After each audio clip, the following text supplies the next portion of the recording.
In the quiet streets of Amityville, a horror unfolded no one could explain. The autumn evening was deceptively calm. A thin mist rolled over the streets of Amityville, coating the sidewalks in dampness that reflected the dim glow of street lamps. Leaves skittered across the asphalt as if pushed by unseen hands. On Maple Drive, a modest house stood in solemn stillness. To any passerby, it was ordinary. A place of laughter, dinner tables, and whispered conversations. But inside, the night would become a tableau of terror. The Morris family, who had recently moved into the house, were settling in for the evening. David Morris, a father of two, was upstairs checking on the children. His wife, Helen, was in the kitchen, preparing a late snack. The house was quiet except for the faint hum of the refrigerator and the occasional creak of the floorboards. A silence that would soon be shattered in the most terrifying way imaginable. At precisely 11:13 p.m., the unthinkable began. It started as a whisper, a sound so faint, so almost imperceptible, that Helen paused, frozen mid-step. Came from the living room. At first, she thought it was the wind brushing against the windows, but the house was sealed tight. Her heart began to race. The whispering grew louder, but still no words. Only a sinister cadence, as if someone or something was moving just beyond perception. David, hearing his wife's soft gasp, rushed downstairs. He saw nothing unusual, no intruders, no open doors. The house seemed untouched, and yet the air felt heavier, charged. David's pulse quickened as he realized that something was very, very wrong. Then the silence became absolute. No more whispers, no creaking, only stillness. Moments later, chaos erupted. By the time neighbors reported screaming, or rather the absence of it, the Morris family had vanished. Not a single sound had escaped the walls during the attack.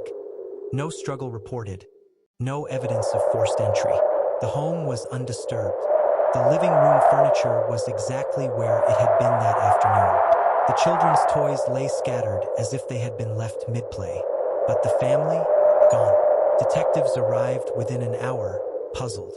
How could an entire family be attacked, possibly murdered, in complete silence?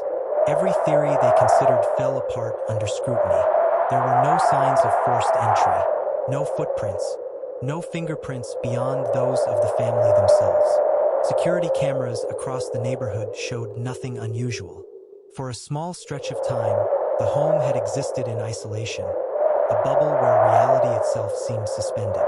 The investigation began in earnest. Detective Marcus Hale, a veteran of unexplained and unusual cases, was assigned to the scene. He walked through the house methodically, noting the smallest details. A teacup on the counter had been pushed slightly, almost imperceptibly. A child's toy was flipped onto its side. The fireplace had a faint smell of smoke, though no fire had burned there that evening.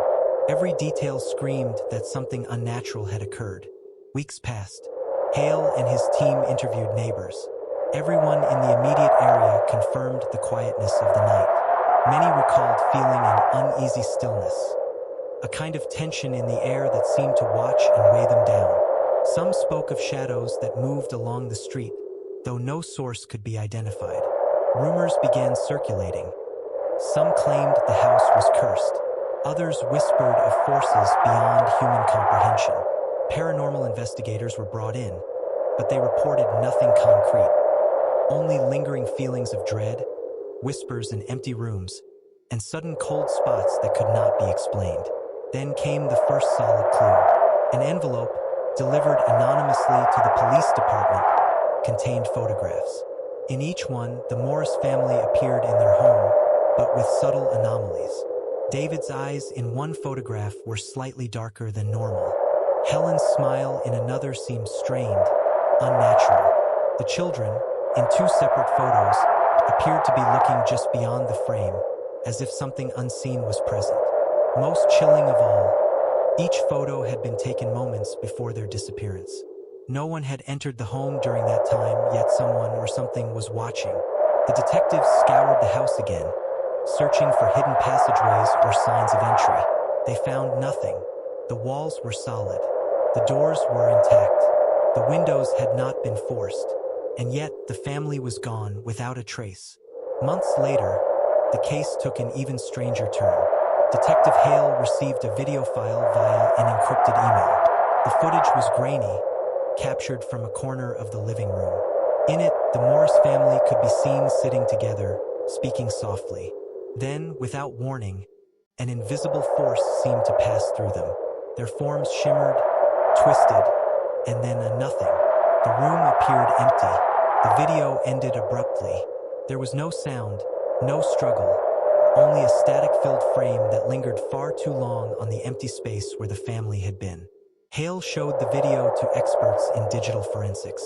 There was no evidence of editing, no signs of manipulation. The footage was authentic, yet it defied explanation. It was as if the family had been erased from reality itself.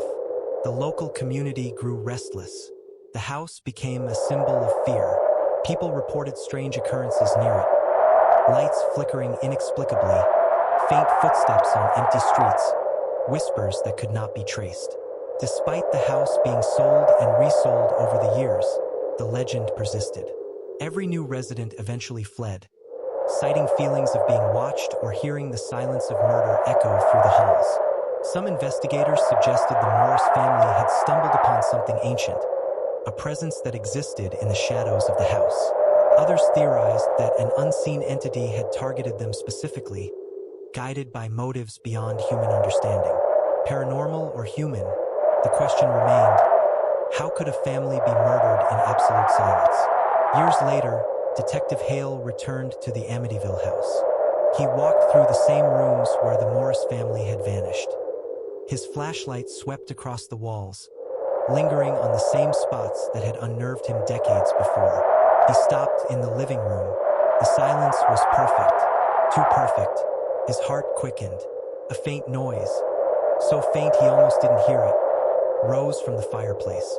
A whisper so soft it seemed part of the house itself. "Look closer."